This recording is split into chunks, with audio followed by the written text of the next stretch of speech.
দেখুন এইভাবে ঘুটে নেব।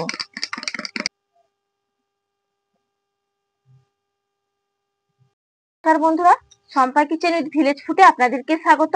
প্রতিদিনের মতন আবারও চলে এসেছি আজকে আপনাদের সঙ্গে বিশেষ উপকারী এবং নিত্যদিন কিন্তু এটা আপনারা প্রতিদিনই এটা ব্যবহার করতে পারেন এবং এর যা উপকারিতা তা বলে হয়তো বোঝানো শেষ করাই যাবে না। এর অনেক গুণাবলী দেখুন, এখানে আমি নিয়েছি এই যে তেঁতুলের বীজ। এই ফেলে দেওয়া বীজ দিয়ে আমরা তো এগুলো তেঁতুলটা বের করে নেওয়ার পরে আর এই বীজটা কিন্তু ফেলে দিই। অনেক সময় আমরা ছোটবেলা যখন ছিলাম তখন কিন্তু তেঁতুল গাছ থেকে কুড়িয়ে এনে যখন মুড়ি ভাজতো ঠাকুমারা, তখন কিন্তু বালির সঙ্গে এই তেঁতুল ভেজে আমরা প্রচুর খেতাম তখন। আর অনেক দিন কিন্তু এই তেঁতুলের বীজ খাওয়াই হয়নি।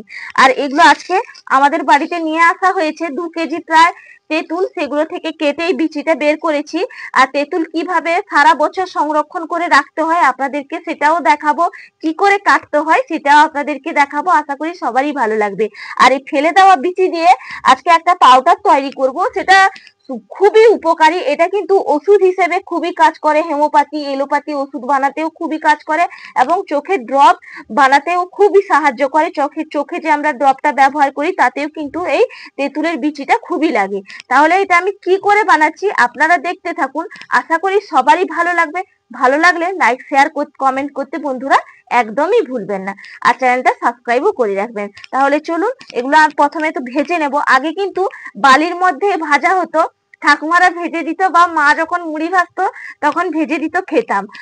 এখন আর বালির কোনো রকম প্রয়োজন নেই, এমনি কড়াতেই কিন্তু ভাজা হয়ে যাবে। তাহলে উনুনটা ধরিয়ে ফেলি। দেখুন উনুনটা আমার ধরানো হয়ে গেছে, এরপর আমি কড়াইটা চাপিয়ে দিচ্ছি। দেখুন কড়াইটা গরম করে নিয়েছি, ভালো করে কিন্তু গরম করে নিতে হবে। তারপর কিন্তু এই তেঁতুলের বিচিগুলো আমি দিয়ে দেব। আর একটা কথা বন্ধুদের বলে রাখি, এই বিচিটা কিন্তু আমি যখন বের করেছিলাম এটা কিন্তু ভালো করে জলে পরিষ্কার করে ধুয়ে তারপর আমি এটা রোদের মধ্যে দিয়ে শুকনো করে রেখেছি। কারণ দেখুন তেঁতুল বিচির মধ্যে কিন্তু ছোট ছোট পোকাও কিন্তু অনেক সময় থাকে, সেই জন্য একদম ধুয়ে পরিষ্কার করে রোদের মধ্যে দিয়ে তারপর কিন্তু ভাজবেন বন্ধুরা। এরপর আমি ভালো করে এটা অনবরত কিন্তু একটু নাড়তে থাকবো। আর আননটা কিন্তু একটু হাই রাখবো, কারণ এগুলো তো অনেক শক্ত বীজ, এই জন্য হাই রাখতে হবে।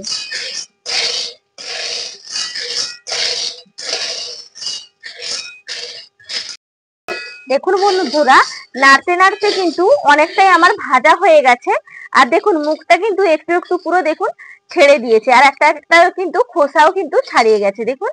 আর কি দারুণ অপূর্ব একটা গন্ধ উঠছে। আপনারা হয়তো যারা এরকম তেঁতুল বীজ ভেজে খান অবশ্যই আপনারা জানেন যে এর মধ্যে কতটা সুন্দর একটা স্মেল বেরোচ্ছে। কি বলবো, দারুণ কিন্তু ভাজা হয়েছে। দেখুন একদম ঝনঝনে একটা আওয়াজ হচ্ছে। আর একটা কথা বলে রাখি বন্ধুদের, যে প্রথমে জ্বালনটা কিন্তু হাই রেখেছিলাম, তারপর কিন্তু আমি জ্বালনটা একদম কমিয়ে দিয়েছি, যেহেতু না হলে পুড়ে যাবে। নামানোর আগে কিন্তু জ্বালনটা একদমই কমিয়ে দেবেন। আর দেখুন আর একটু কিন্তু নাড়িয়ে আমি নামিয়ে নেব।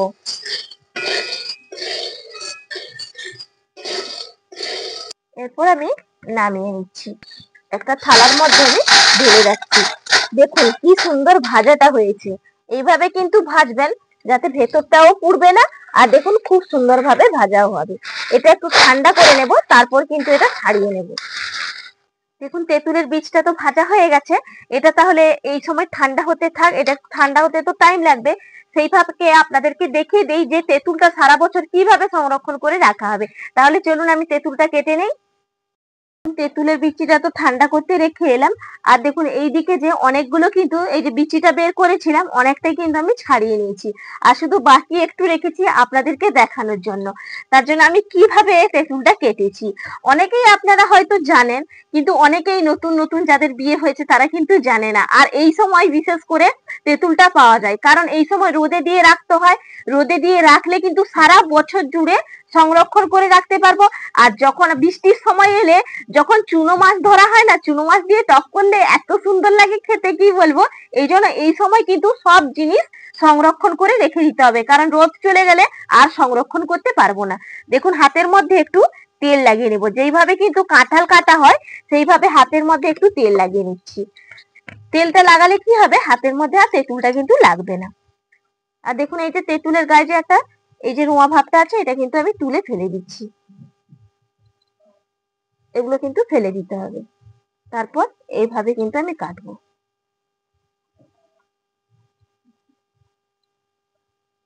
খুব সহজেই কাটা হয়ে যাবে। দেখুন এই যে একটা বিচি বের করে নিলাম।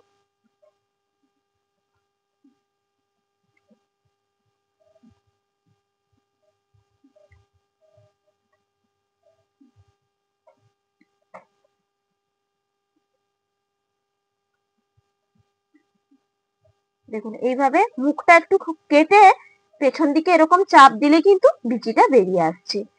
তাহলে আপনারাও শিখে নিলেন কি করে কাটতে হবে তেঁতুলটা। একটু করে মুখটা এইভাবে ফাঁক করলে কিন্তু বিচিটা বেরিয়ে যাবে। দেখুন আমার সবগুলো কিন্তু কাটা হয়ে গেল যতটাই ছিল। আর দেখুন কি সুন্দর হাতের মধ্যে একটুও লাগছে না, কি সুন্দর ছাড়ানো হয়ে গেল। এরপর এটা কিভাবে মাখিয়ে রেখে সংরক্ষণ করব আপনাদেরকে দেখাচ্ছি। দেখুন তেঁতুল গুলো তো নিয়ে নিচ্ছি, একটু করে হাত দিয়ে এইভাবে ছাড়িয়ে দিচ্ছি। দেখুন এরপর দেখুন আমি নিয়ে নেব, এখানে লবণ নিয়েছি, লবণটা এর মধ্যে আমি দিয়ে দিচ্ছি। লবণটা পরিমাপ অনুযায়ী আপনারা বাড়িয়ে কমিয়ে নেবেন যে যতটা তেঁতুল নিয়েছেন। এরপর ভালো করে এইভাবে আমি মাখিয়ে নেব। এই লবণটা দিয়ে রাখলে কি হবে, সারা বছর একদম কিন্তু নষ্ট হবে না। এই জন্য একটু বেশ কিছুটাই লবণ দিয়ে মাখিয়ে রাখবেন। দেখুন ভালো করে মাখিয়ে নিলাম। এরপর কিন্তু একটু একটু করে নেব আর এইভাবে গোল গোল করে আমি পাকিয়ে নেব। দেখুন এই দোকানেও কিন্তু এইভাবেই কিনতে পাওয়া যায়, এইভাবে গোল গোল করে পাকিয়ে রেখে দেয়। দেখুন এটা গোল গোল করে এরকম পাকিয়ে রেখে দিচ্ছি, প্রত্যেকটা এরকম পাকিয়ে নেব।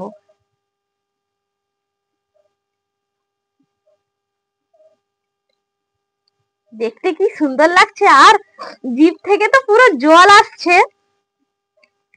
টক জিনিস দেখলে কার না জিভে জল আসে।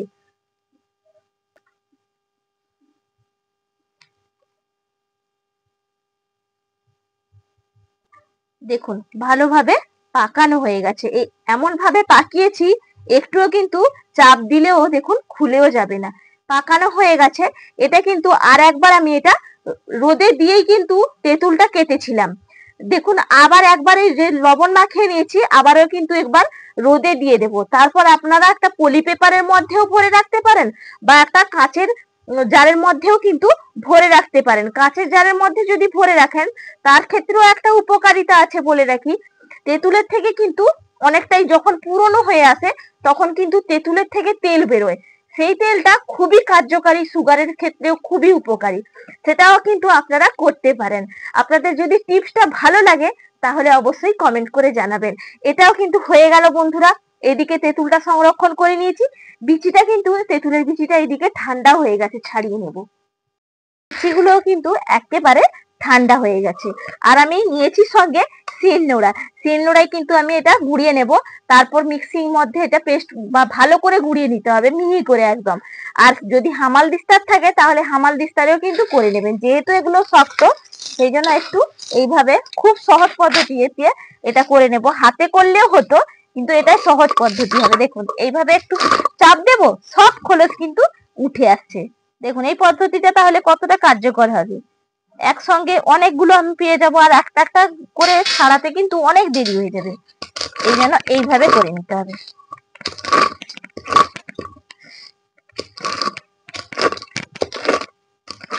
দেখুন একবার শুধু প্রেস দিলাম কতগুলো বেরিয়ে গেল।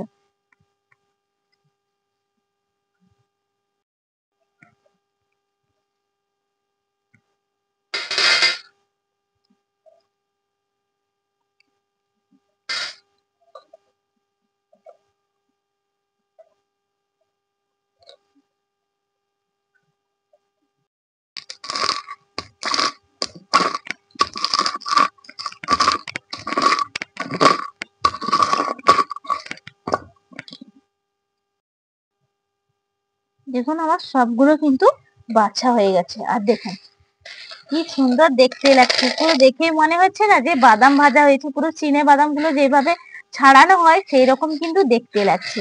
এরপর এগুলো আমি গুঁড়িয়ে নিচ্ছি। নিয়েছি বোলের মধ্যে আমি সবগুলো ভরে নিচ্ছি। দেখুন সবগুলো আমি ভরে নিলাম, এরপর ঢাকা চাপাটা লাগিয়ে নিচ্ছি।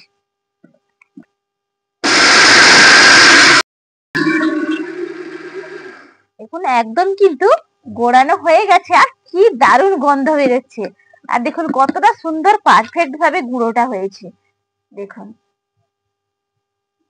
দেখুন একটা চালনি নিয়েছি, চালনি দিয়ে কিন্তু একটু চালিয়ে নেব। মিহি করে গুঁড়োটা হয়েছে, তবু একটু চালিয়ে নিচ্ছি।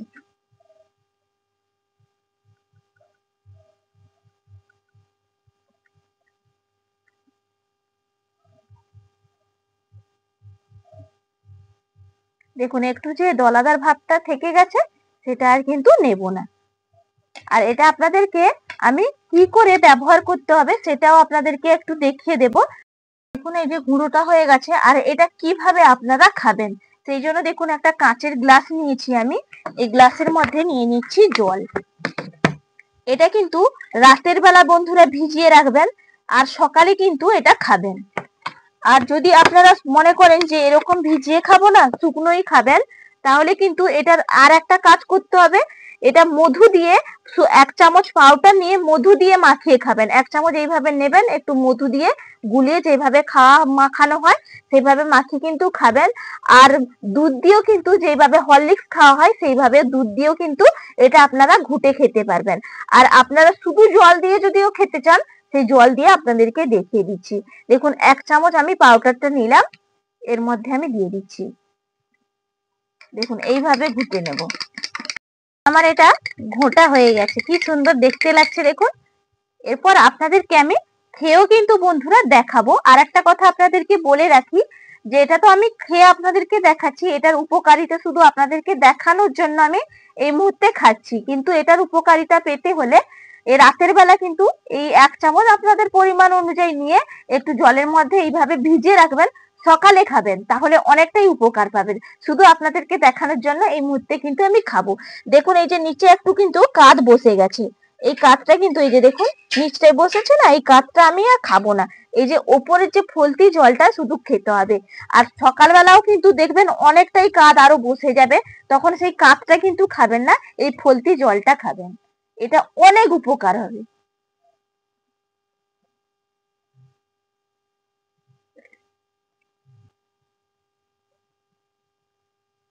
ভাজা তেঁতুল বীজের যে একটা সেন্ট, খুব সুন্দর কিন্তু জলটার মধ্যে সেন্টটা লাগছে। যেহেতু শুধু জল, সেই জন্য এটার উপকারিতা আছে, হয়তো আপনারা টেস্ট পাবেন না, কিন্তু উপকারিতা পাবেন। আশা করি সবাই কিন্তু অনেকটাই উপকৃত হয়েছেন। উপকৃত হলে কমেন্ট করে তো জানাতে বন্ধুরা ভুলবেন না। আর সবাইকে আমার তরফ থেকে অসংখ্য অসংখ্য ধন্যবাদ আমাকে এতটা ভালোবাসা দেওয়ার জন্য।